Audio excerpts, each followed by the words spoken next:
नमस्कार प्यारे बच्चों, स्वागत है आप सभी का बिहार के नंबर 1 और सबसे विश्वसनीय प्लेटफॉर्म विद्याकुल पर। इस प्लेटफॉर्म को विश्वसनीय बनाए हैं आप सबके प्यार, भरोसे और सपोर्ट ने। तो आइए जानते हैं आज यानी कक्षा 11 का व्याकरण, जो कि शायद आपको कई बार व्याकरण से डर लग रहा हो या फिर ये लग रहा हो मैम अब तक तो हमने व्याकरण की शुरुआत भी नहीं करी है।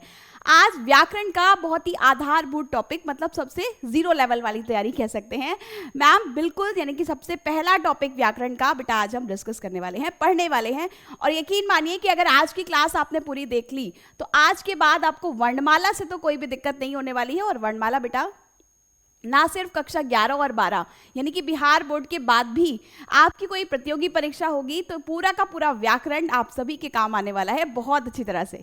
तो आइए समझते हैं, सीखते हैं और जानते हैं कि वर्णमाला किसे कहते हैं। तो सबसे पहली बात तो यही है कि हम ये जानें कि आखिर वर्णमाला होती क्या है। तो बेटा वर्णों का व्यवस्थित समूह ही वर्णमाला कहलाता है। अगर एक लाइन में मैम आपको परिभाषा समझाने की और सिखाने की कोशिश करें तो बेटा वर्णों का व्यवस्थित समूह ही वर्णमाला कहलाता है। ठीक है मैम, इतनी बात तो समझ में आ गई। लेकिन वर्णमाला जैसे कि आप अंग्रेजी में पढ़ते हैं, इंग्लिश में पढ़ते हैं, लेटर्स है ना, लेटर्स का ज्ञान होता है भाई कि मैम ये वॉवल्स होते हैं, ये कॉन्सोनेंट्स होते हैं, बस वैसे ही बिल्कुल। कई बार हिंदी आप सभी को कठिन लगती है देखने में, पर वास्तविकता में वो उतनी कठिन होती नहीं है। तो आइए समझते हैं ये वर्णमाला का टॉपिक क्या कह रहा है, क्या बताना चाहता है हमें। मैम कोई पीपीटी लेकर नहीं आई है बेटा, नो पीडीएफ, क्योंकि मैम पूरा का पूरा टॉपिक आपको हाथ से लिखकर ही पढ़ाने वाली है। ठीक है, क्या होता है वर्णमाला। वर्णमाला की अगर आप बात करें तो बेटा आप सभी बहुत ध्यान से समझिएगा, वर्णों का व्यवस्थित समूह ही, क्या पता एग्जामिनर भी आपको परिभाषा देकर ही पूछ ले कि वर्णों का व्यवस्थित समूह क्या कहलाता है। तो बेटा क्या लिखेंगे, वर्णों का व्यवस्थित समूह।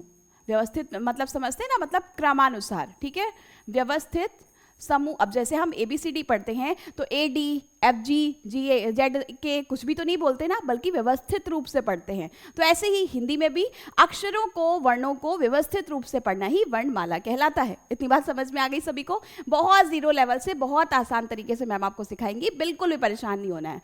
वर्णों का व्यवस्थित समूह, वर्णों का व्यवस्थित समूह ही क्या कहलाता है बेटा, वर्णमाला कहलाता है।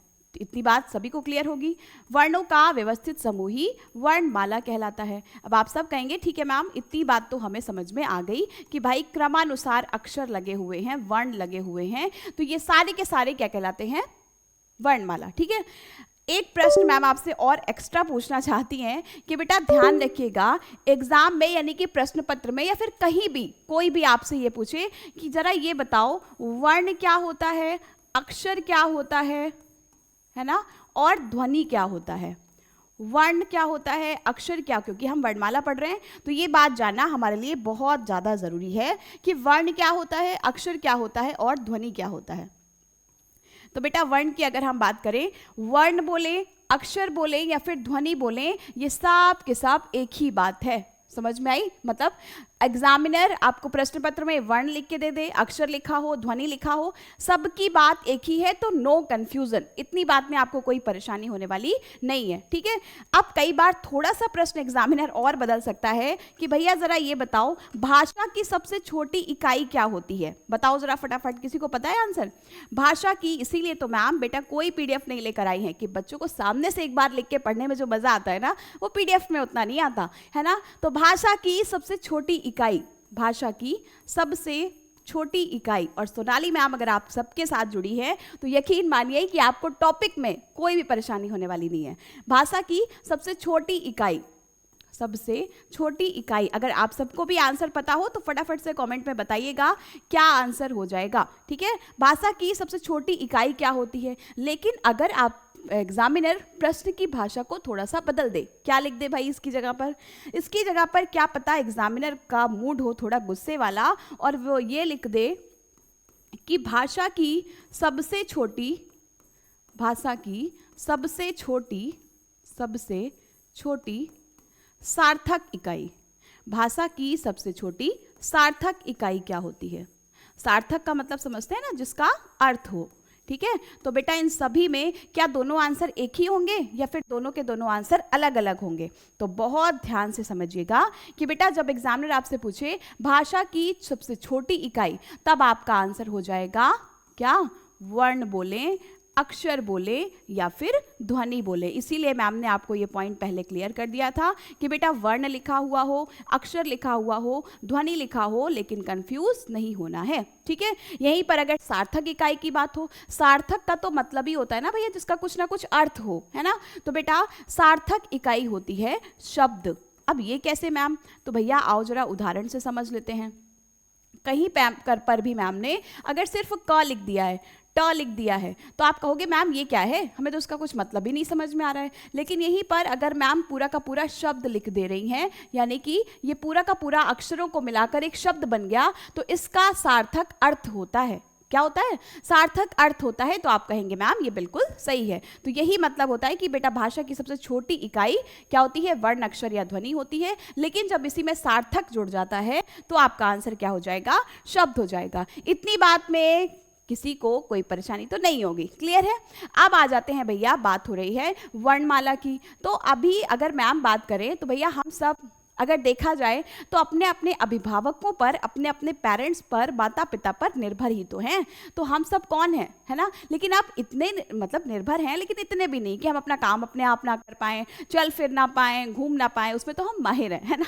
तो बेटा जबकि जो वृद्ध दादा दादी हैं, नाना नानी हैं, वो अब उतने ज़्यादा स्वतंत्र नहीं हैं, है ना। मतलब उनको कहीं आने जाने के लिए, घूमने फिरने के लिए ज़रूरत पड़ती है। किसकी ज़रूरत पड़ती है, ज़रूरत पड़ती है किसी ना किसी व्यक्ति के सहारे की, सपोर्ट की जरूरत पड़ती है। तो बस यही तो मैम आपको समझाना चाह रही हैं कि बेटा ये जो दादा दादी हैं, नाना नानी हैं, इनको पड़ती है जरूरत सपोर्ट की, यानी कि सहायता की।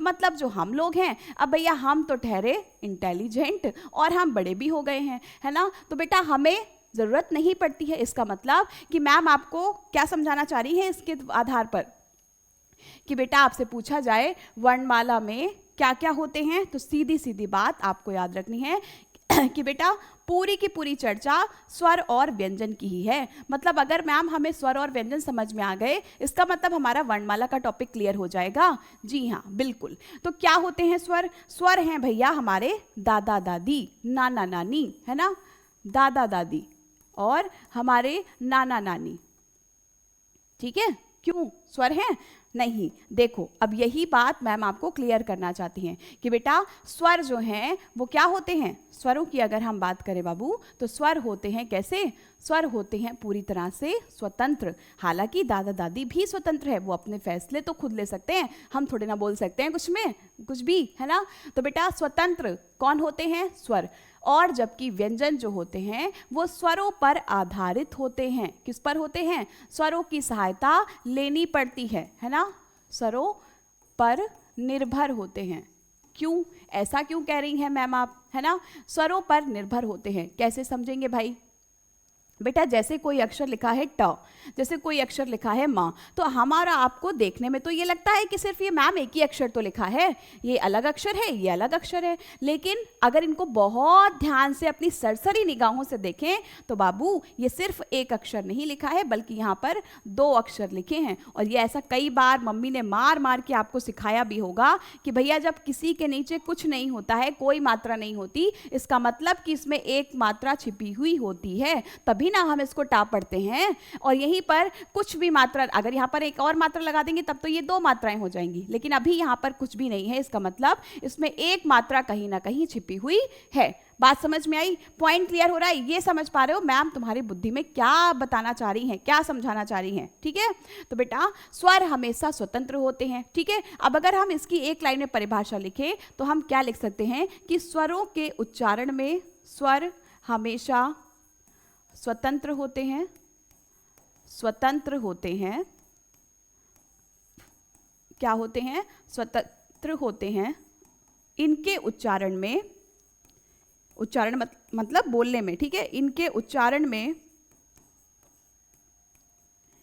किसी की भी सहायता, इनके उच्चारण में किसी की भी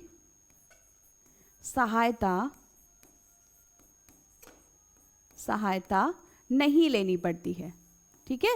जैसे हमें और आपको चलने फिरने में भैया किसी की भी सहायता नहीं लेनी पड़ती है। वो अलग बात है कि हम बाकी सारे ज़रूरतों पर, सहारे पर तो निर्भर हैं ही, है ना, लेनी पड़ती है। बात समझ में आई? तो ये तो हो गई बेटा एक लाइन में परिभाषा। अब यहीं पर अगर हम व्यंजनों को समझें, व्यंजन क्या होते हैं? स्वरों पर निर्भर, मतलब दादा दादी अपने बेटों पर, अपने पौत्रों पौत्री पर निर्भर होते हैं। तो बस ऐसे ही हम और आप हैं कि बेटा स्वरों के उच्चारण के लिए, है ना, स्वरों के उच्चारण, व्यंजनों के उच्चारण के लिए, है ना, क्या लिखेंगे हम यहाँ पर? व्यंजनों के उच्चारण के लिए, उच्चारण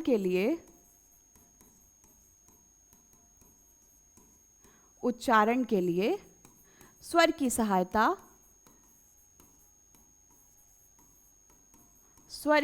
सहायता लेनी पड़ती है।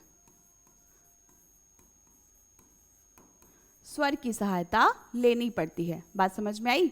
क्लियर हुआ पॉइंट? ठीक है, तो इतनी बात तो समझ में आ गई होगी। अब यहाँ पर अगर मैम कोई भी अक्षर लिख दें कि बेटा अ है ना, और हम सभी जानते हैं कि अ से लेकर आहा तक स्वर होते हैं, है ना। अब इनको हम कैसे भी लिख दें, इनमें किसी की भी सहायता लेने की जरूरत नहीं है। जबकि क से लेकर ज्ञ तक के क्या कहलाते हैं बेटा? व्यंजन कहलाते हैं। मतलब अगर सिर्फ क भी लिखा है ना, इसका मतलब कि उसमें कहीं ना कहीं अ जो है वो छिपा हुआ है, और जब ये अ मिलेगा तभी ये पूरा का पूरा का बनकर तैयार होगा।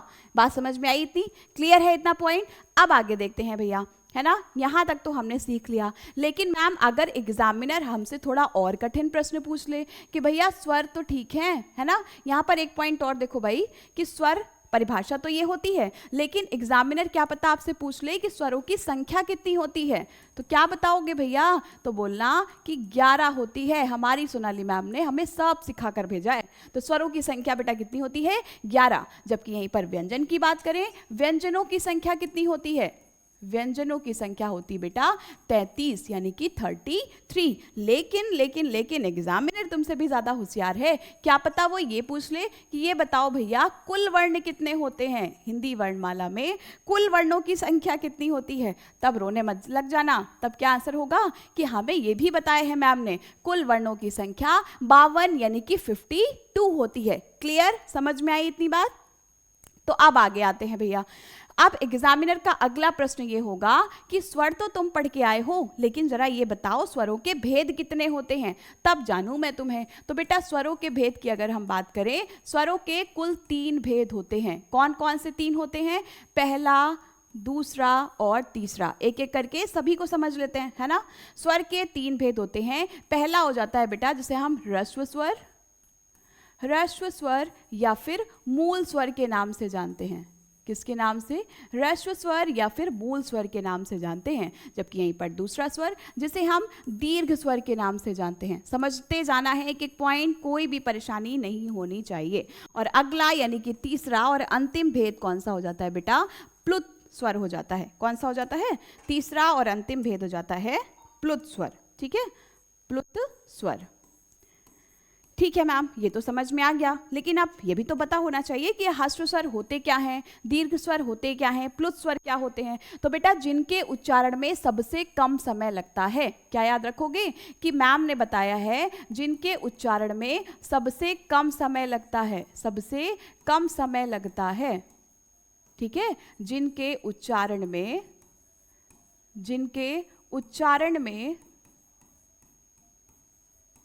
सबसे कम समय लगता है वही क्या होते हैं? ह्रस्व स्वर होते हैं। ठीक है, क्लियर हुआ? जिनके उच्चारण में सबसे कम समय लगता है वही क्या कहलाते हैं? ह्रस्व स्वर कहलाते हैं, या फिर ह्रस्व स्वर को हम मूल स्वर भी कहते हैं। ये नाम भी याद रखना। दूसरा क्या पॉइंट होता है मैम? दीर्घ स्वर किसे कहते हैं? भैया दीर्घ की बात करें तो नाम से ही दीर्घ का मतलब बड़े स्वर, है ना। तो बेटा इनमें कौन कौन से उदाहरण आते हैं? ह्रस्व का मतलब जैसे छोटा अ, छोटी ई, छोटा ऊ, है ना, ये सभी ह्रस्व स्वर के उदाहरण हैं। लेकिन जब दीर्घ का मतलब बड़ी मात्राओं वाले स्वर, या कह सकते हैं जिनके उच्चारण में ह्रस्व से ज्यादा समय लगता है, ह्रस्व से ज्यादा समय लगता है, ज्यादा समय लगता है, ह्रस्व से ज़्यादा समय लगता है वो क्या कहलाते हैं? दीर्घ स्वर कहलाते हैं। और जैसा कि नाम से ही पता चल रहा है, इनमें बेटा जैसे आता है बड़ा आ, बड़ी ई, बड़ा ऊ, है ना, और ऋ से ऋषि। क्लियर? इतनी बात समझ में आई। अब आगे प्लुत स्वर। कई बार आपने उच्चारण करते हुए देखा होगा राम, ओम, तो बेटा ऐसे स्वर जिनके उच्चारण में सबसे ज्यादा समय लगता है, क्या लिखेंगे? ऐसे स्वर जिनके उच्चारण में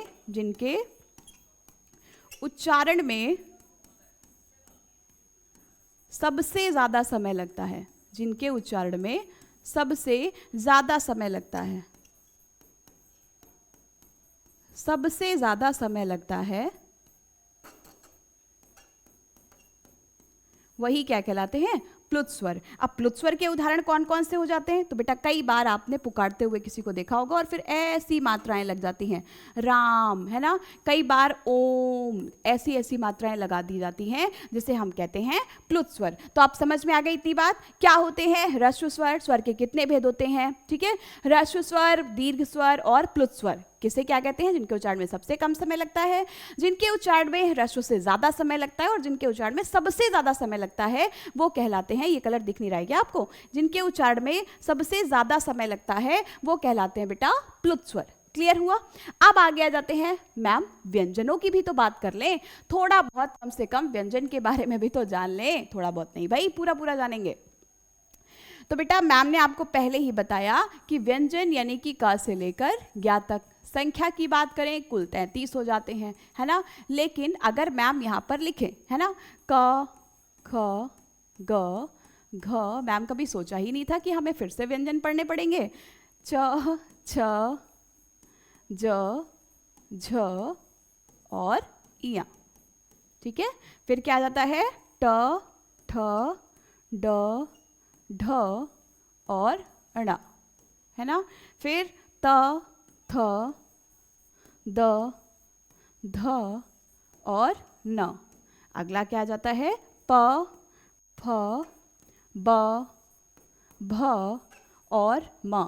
सबसे ज़्यादा अगर कहीं से प्रश्न पूछे जाते हैं ना बेटा, तो वो सिर्फ और सिर्फ व्यंजन होते हैं। एग्जामिनर आपसे पूछेगा, सबसे पहली चीज़ तो आपको संख्या याद रखनी है, कुल वर्णों की हो, स्वरों की हो या फिर वो व्यंजनों की हो। ठीक है, अब ये बताइए हिंदी वर्णमाला में वर्गों की संख्या कितनी होती है? तो आपका सीधा सीधा आंसर होगा कि हिंदी वर्णमाला में वर्गों की संख्या कितनी होती है? वर्ग जो हैं, वर्ग कितने होते हैं? 5 होते हैं। कितने होते हैं बेटा?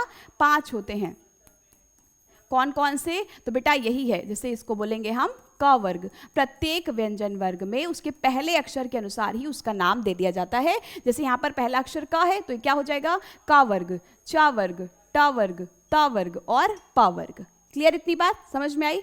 फिर उसके बाद एग्जामिनर अभी चैन से नहीं बैठने वाला, वो तुमसे और प्रश्न पूछेगा कि ये बताओ क वर्ग का उच्चारण स्थान क्या है, च वर्ग का उच्चारण स्थान क्या है ना, का वर्ग का उच्चारण स्थान क्या है। अब ये ध्यान रखना, मैम बार बार वर्ग शब्द को प्रयोग कर रही हैं। वर्ग का मतलब कि एक वर्ग में 5 अक्षर होते हैं, सिर्फ अकेले पहले वाले को मत समझना। वर्ग का मतलब इस पूरे के पूरे इसमें कितने अक्षर हैं? एक लाइन में 5 अक्षर हैं और कुल वर्गों की संख्या 5 है और एक वर्ग में 5 अक्षर हैं। ठीक है, तो का वर्ग, चा वर्ग, ठीक है, फिर ट वर्ग, त वर्ग, ता वर्ग और फिर अंतिम आ जाता है कौन सा? पा वर्ग, पा वर्ग। ठीक है, अब एग्जामिनर का प्रश्न होगा कि भैया जरा ये बताओ, क्या बताओ कि वर्गों का उच्चारण स्थान क्या होता है। बोलकर भी अगर हम देखें तो क, ख, ग, घ, अंगा, ना तो ओष्ठ टच हो रहे हैं ना तो जीभ स्पर्श हो रही है ना। तो क्या बोलेंगे? क वर्ग का उच्चारण स्थान बेटा कंठ होता है। यहीं पर च, छ, ज, झ और इया। च वर्ग का उच्चारण स्थान बेटा तालव्य या फिर तालु बोल सकते हैं। ठीक है, तालव्य होता है। ट, ठ, ड, ढ, अड़ा, जीभ तालु में स्पर्श तो हो रही है लेकिन उल्टी होकर, तो ये क्या हो जाते हैं? ट, ठ, ड, ढ, अड़ा मूर्धन्य हो जाता है। इनका उच्चारण स्थान क्या हो जाता है? मूर्धन्य। और यहाँ पर अगर मैम एक वर्ग की बात कर रही हैं तो याद रखिएगा कि सारे के सारे अक्षरों की बात हो रही है। ठीक है, यहीं पर ता वर्ग का उच्चारण स्थान बेटा दंत हो जाता है। त, थ, द, ध, न। बोलकर देखो, जीभ में जब तक दांत में जीभ स्पर्श ना हो तब तक हम त थ द ध नहीं बोल सकते, है ना। यहीं पर प वर्ग की बात करें तो बेटा प फ ब भ म यानी कि ओष्ठ स्पर्श हो रहे हैं, है ना, तो इनका उच्चारण स्थान क्या हो जाता है, ओष्ठ हो जाता है। इतनी बात सभी को समझ में आई। कंठ, तालव्य, मूर्धा, दंत और ओष्ठ, क च ट त और प। अब अगला प्रश्न भी होगा एग्जामिनर का, वो नहीं पैर बैठने वाला चैन से, क्योंकि वो जानता है ना कि मैम से पढ़ के आए हो, सब कुछ बताया होगा मैम ने। तो बेटा अगला जो पॉइंट है, एग्जामिनर आपसे पूछेगा कि भैया ये बताओ नासिक के व्यंजन कौन कौन से होते हैं, नासिक के व्यंजनों की संख्या कितनी होती है। तो आप कहोगे कि भैया प्रत्येक व्यंजन का पांचवां यानी कि अंतिम अक्षर ही नासिक के व्यंजन कहलाता है। अंगा, इया, ण, न और मा, और इनकी संख्या कुल 5 होती है। बात समझ में आई, दिमाग में जा रहा है कुछ कि नहीं, ठीक है। और फिर यहाँ के बाद क ख ग घ अंगा, इतने पॉइंट हमने देखा। अगला प्रश्न क्या होगा कि भैया ये बताओ, है ना, हाँ, इसके बाद अगर हम देखें वो पॉइंट हम बाद में डिस्कस करेंगे, पहले क्या देखते हैं, फिर उसके बाद कौन से अक्षर आते हैं बेटा, य, र, है ना, इससे नहीं लिखते हैं, कम दिख रहा है, ठीक है। तो बेटा क्या हो जाएगा अगला अक्षर, जैसे हम बात करें तो य, प फ ब भ म तक तो हो गया, य र ल व श, है ना, और फिर श स ह छ त्रे ज्ञ और हो जाता है स्र, ठीक है। मोस्ट इंपॉर्टेंट पॉइंट बेटा, पूरी की पूरी वर्णमाला में या को एग्जामिनर पूछेगा कि अर्धस्वर किसे कहते हैं, तो आप कहेंगे कि या को हम अर्धस्वर के नाम से जानते हैं। बनता कैसे है बेटा, तो ई और अ के संयोग से मिलकर बनता है य। समझ में आया।